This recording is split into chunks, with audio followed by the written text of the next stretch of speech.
Be'ezrat Hashem, on va parler d'un sujet qui est de manière générale nécessaire dans tous les moments de la vie, puisque chacun affronte de manière régulière des problèmes, et comment faire que les mauvais décrets changent en bons décrets. Et pour cela, il faut savoir qu'il y a deux formules qui sont mentionnées, et bien sûr ça va nous aider à mieux comprendre également cette période qui commence à Rosh Hashanah et qui se termine à Simchat Torah. Pour comprendre ce qu'on va expliquer tout de suite, je vais vous citer les paroles que ramène le Harizal dans son livre qui s'appelle le Sha'ar HaKavanot, lorsqu'il veut expliquer la période de Rosh Hashanah jusqu'à Simchat Torah. Et là, contrairement à l'apparence dans le Pshat, on a l'impression qu'il y a eu un jugement de Rosh Hashanah Kippour, et qu'après, par hasard, il y a la Souka, ces cabanes qui ont souvenir de ce qui se passe dans le désert. Mais c'est pas vrai, puisqu'on voit quelque part que le dernier jour de Sukkot, au Sha'ana Rabbah, c'est de nouveau, on parle du jugement. Donc, finalement, en fait, la Kabbalah explique que vraiment, c'est un tout, c'est une même période, et on va voir que la Souka n'est pas uniquement ce qui s'est passé dans le désert, un lien avec la Souka, mais c'est en fait la continuation de cette période. Pour comprendre cette période-là, le Harizal ramène un passouk qui se trouve dans Shir HaShirim. Le passouk dans Shir HaShirim dit « Semolo tahat leroshi vimino tehabekeni » Semolo tahat leroshi. La Shechina, la Malchut dit Semolo à la gauche d'Akadosh Baruch Hu et sous ma tête. Ça veut dire que c'est comme si qu'il enlaçait avec sa main gauche, mais il ne dit pas le mot enlacement, il dit Semolo tahat leroshi. Sa gauche est sous ma tête. On va comprendre ce que ça veut dire. Et ensuite, il est dit Vimino tehabekeni. Avec sa droite, il va m'enlacer.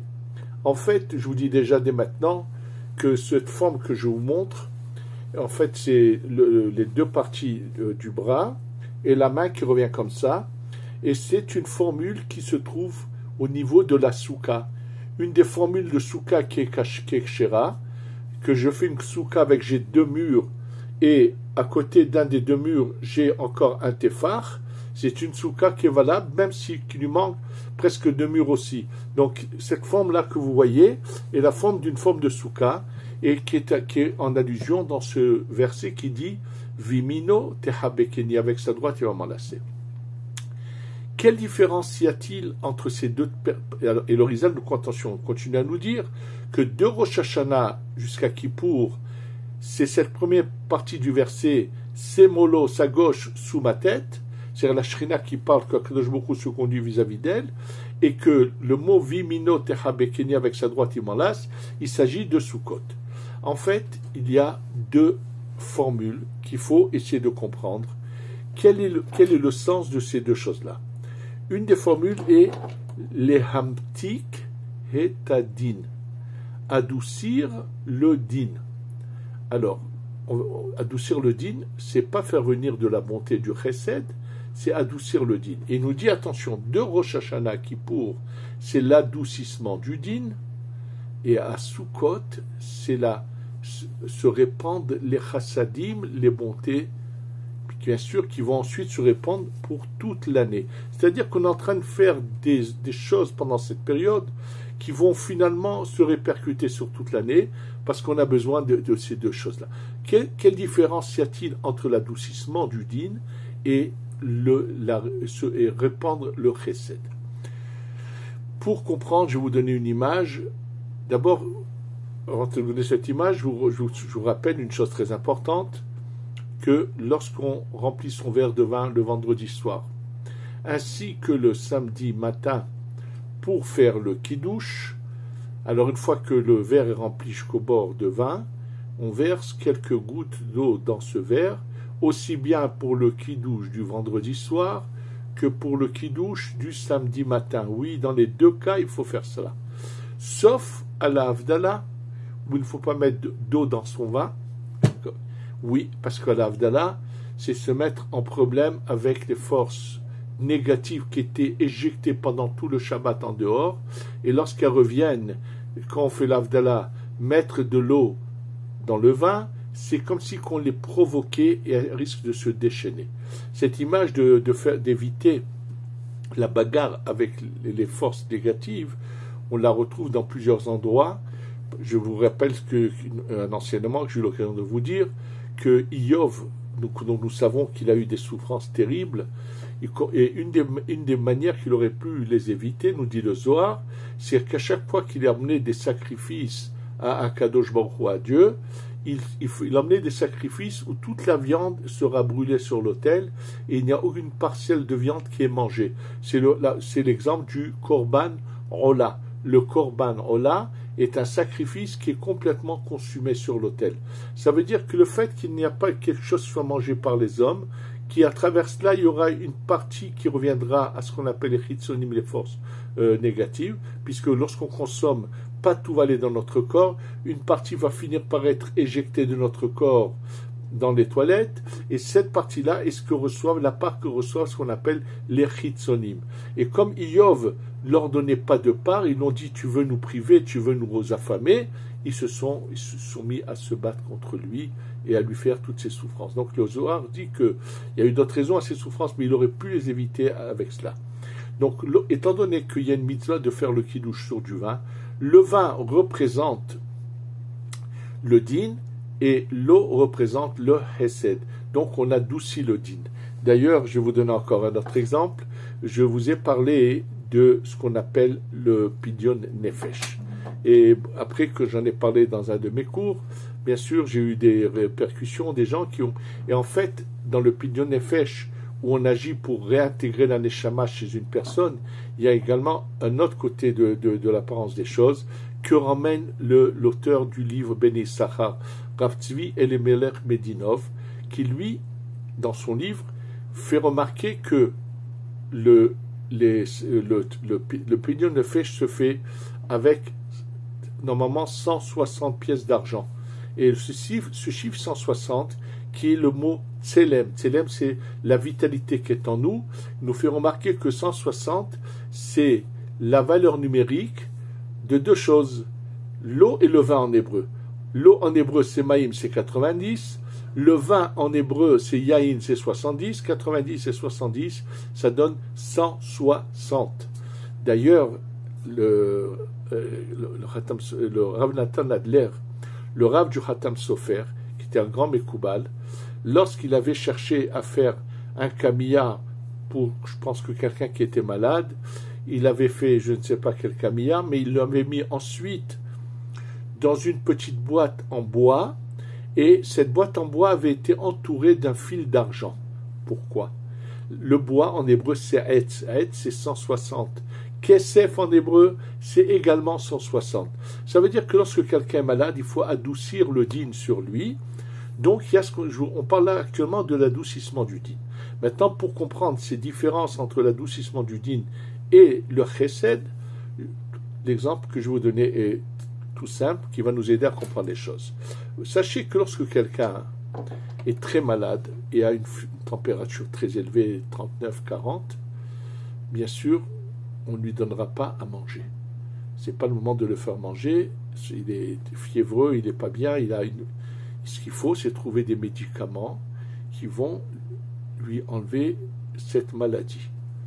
Alors qu'on connaît la forme de maladie, et on donne des médicaments, il y a eu des époques où les médicaments que devait prendre le malade étaient souvent avec un goût horrible, pas bon. C'était quelque chose de difficile à avaler. Mais les médicaments ensuite ont un effet, enlèvent la maladie. Et quand la personne guérit de cette maladie, elle est faible, elle n'a plus de force. Et qu'est-ce que nous devons faire? C'est lui, maintenant, la fortifier, lui donner des fortifiants bien à manger, des choses qui vont la rendre, lui redonner son énergie, tout ce qu'elle a besoin. Sachez que cet exemple convient exactement à la période de Rosh Hashanah jusqu'à Sukkot. Et on va voir que c'est pour ça que de Rosh Hashanah Yom Kippour, c'est guérir le malade, et Sukkot, c'est lui redonner son énergie, le fortifier, lui donner beaucoup de bons qui vont le fortifier. Et On va expliquer ça tout de suite. En fait, chaque année, quand nous nous approchons de Rosh Hashanah, on vient faire un bilan de toute l'année.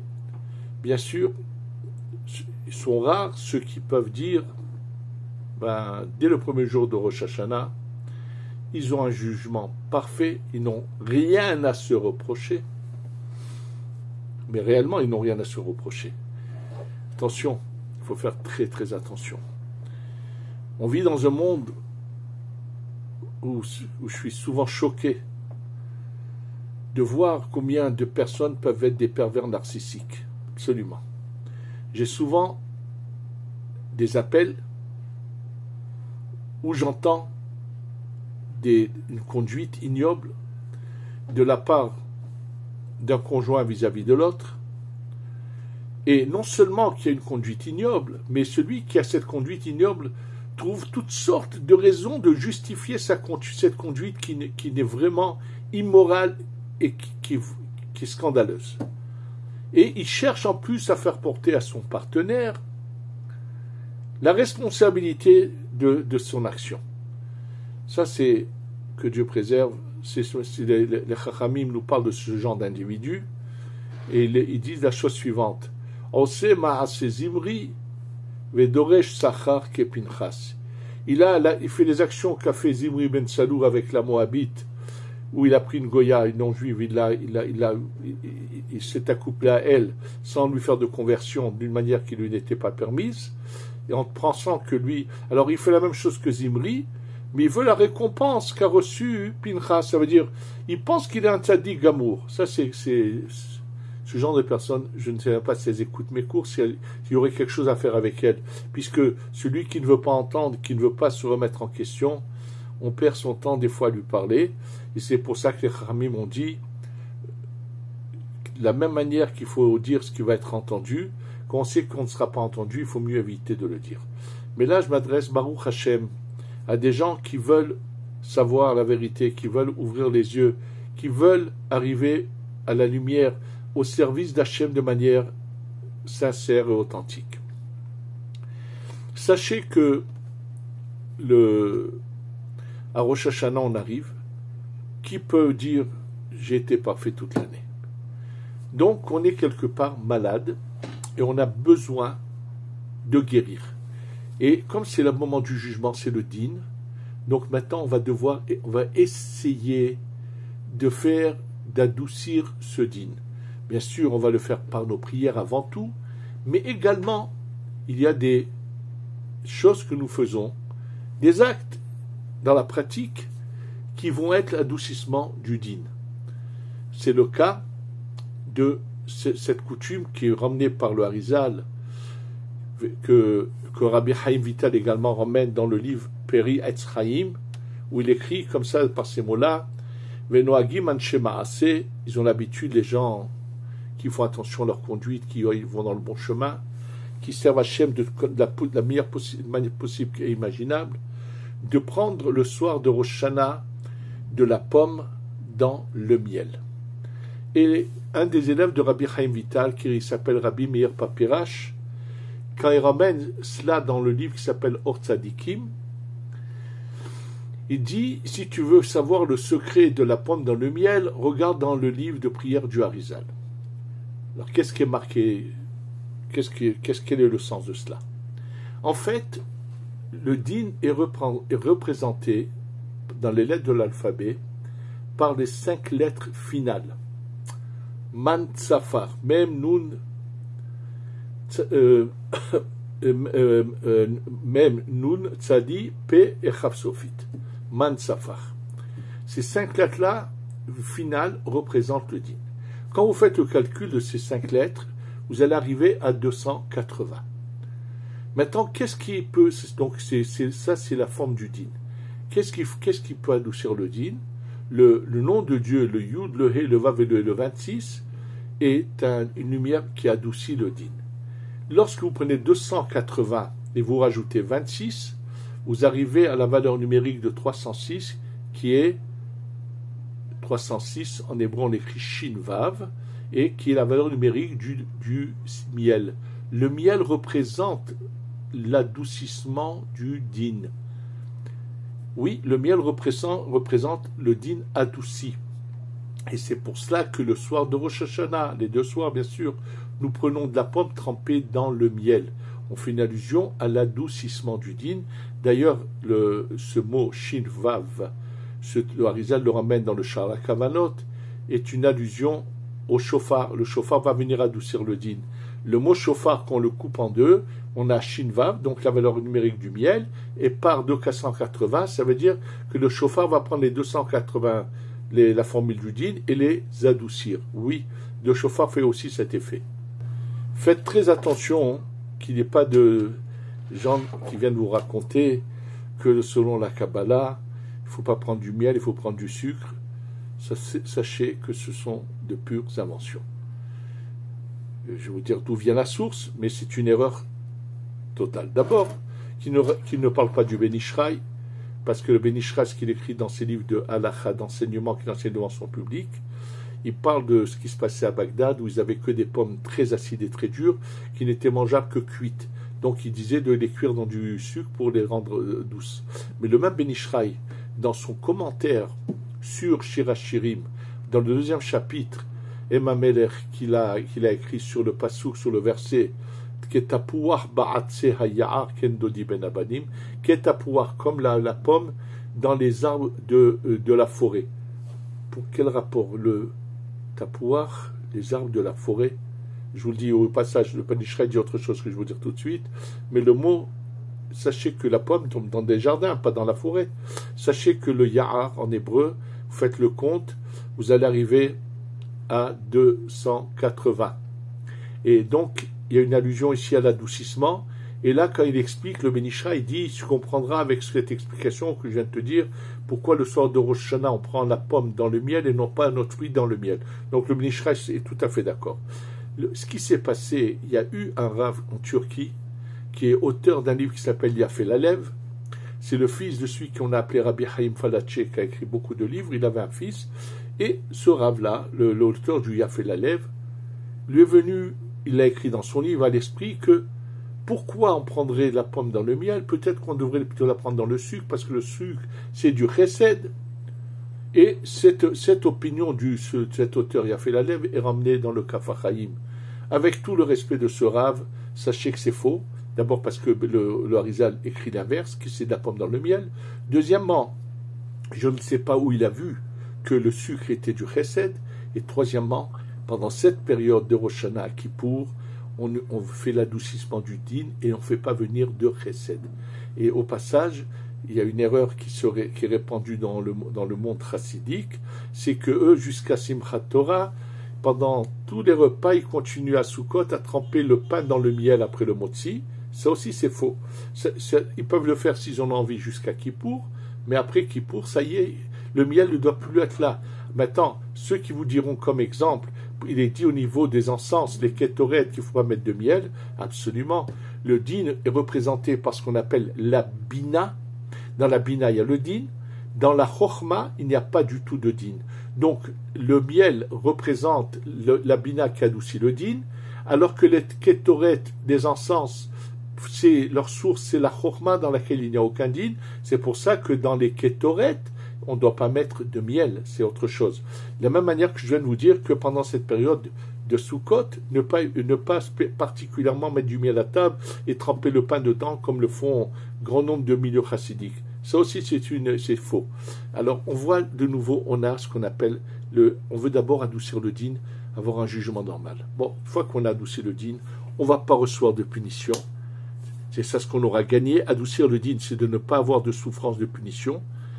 Mais, attention, les gens veulent aussi vivre à l'aise, la bracha, ils veulent la réussite, ils veulent que ça coule à flot, ils veulent que vraiment, où ils mettent la main, que ça marche. Ça, c'est déjà les chassadim qui se répandent à Sukkot. Ce sont deux choses. D'ailleurs, je vous ai expliqué dans un de mes cours, le Zohar qui disait qu'on faisait des actions précises avec le lulav et avec la souka, pour bénir l'année entière. Il parle de bénédiction de l'année. Pour enlever les souffrances de l'année, c'est entre Rosh Hashanah et Kippour, on va se faire pardonner, on va se faire nettoyer, on va adoucir le din en faisant le nettoyage qu'il faut, on va faire de tout pour que le din soit adouci, et après à Sukkot, on va faire de tout pour que la bracha descende. Ce sont deux aspects totalement différents. Donc, c'est deux choses bien distinctes. C'est mitu kadin, et c'est pour ça que dans le Harizal, il ramène ce passouk de Shir HaShirim, Semolo tahat leroshi, sa gauche sous ma tête. En fait, il s'agit que la gauche qui va venir adoucir le din de la malchoute, qui a subi des dinim à cause de notre action, et une fois qu'on aura adouci les dinim, qu'il y aura la guérison totale, alors, virmino, on va faire descendre la bracha. Ce sont donc deux formes d'action. Pour adoucir le din, on a plusieurs choses qui le font. À la fin du repas, le maïm acharonim, cette eau avec laquelle on se lave le bout des doigts avant le Birkat Hamazon, c'est pour donner une part aux chitzonim qui nous foutent la paix, qui ne viennent pas nous embêter. Mais par contre, il y a des choses qui font que le chesed descend, c'est comme la tzedaka. Faire du chesed avec les autres, automatiquement, ça déclenche que Hachem fasse aussi du chesed avec nous. Souvent, les gens se rendent pas compte que eux se provoquent leurs problèmes. Il faut qu'ils sachent, je vous rappelle quelque chose de très important. Le Zohar dit que lorsqu'Akadosh Baruch Hu aime quelqu'un, il lui envoie un cadeau. Quel est le cadeau qu'il lui envoie? Il lui envoie des personnes qui sont dans le besoin, qui ont besoin. Et si cette personne est intelligente, et tout de suite, avant qu'ils demandent, ou bien même s'ils ont demandé, que dès qu'ils demandent, tout de suite, quand on sait que c'est des gens honnêtes, tout de suite, aider, donner au maximum, et non pas rejeter les personnes qui viennent demander quand il y a des gens qui ont les possibilités, mais qui ont une maladie, ils ont du mal, malheureusement, à donner. Et comme l'a dit un jour quelqu'un, un Kollelman, qui était d'origine, il est né en Israël, mais sa famille d'origine est de Roumanie, et il m'a dit, pourquoi il y en a qui ont tellement de bracha? Parce que eux, lorsque la poche elle est pleine, ils la vident. Alors Akadosh Baruch Hu trouve de la place pour remplir de nouveau. Mais il dit, ceux qui veulent garder toujours la poche pleine sans la vider, je leur dis, je peux plus où mettre de la bracha. Et il a tout à fait raison. C'est une manière générale comment faire venir le chesed, c'est très important, en faisant du chesed, et surtout en faisant tchouva, en faisant certaines choses où on va guérir de nos problèmes, alors on va adoucir le din, et après on va faire des bonnes actions qui vont nous permettre d'avoir du chesed. C'est dans cette idée-là que le Harizal explique qu'en Égypte, le peuple d'Israël souffre. Ils sont en train de réparer la vente de Yosef, beaucoup de choses dans lesquelles tous sont concernés. Et quand ils sortent d'Égypte, ils ont des actions à faire pour réparer de manière en faisant des actions. Et c'est vraiment, cette image est tellement juste de mitu kadin, le repentir, c'est l'adoucissement du din, et ensuite vient le hesed, la bonté et une fois qu'on a fait tout pour la faire venir, alors à Simchat Torah, il y a une union là-haut, comme un hatan et une kala, par lequel va descendre cette bracha qu'on aura réussi à rassembler à Sukkot. Et oui, c'est dans le critère du Moussaf de Simchat Torah, descend quelque chose qui va être la bracha pour toute l'année. C'est ça ce qui nous attend bientôt de Rosh Hashanah à Simchat Torah, et que Be'ezrat Hashem, tout le Am Israël et une Shana Torah, avec la Géoula Shelema, Shetavo, Bimera, Beyamenu, Amen, Ve Amen.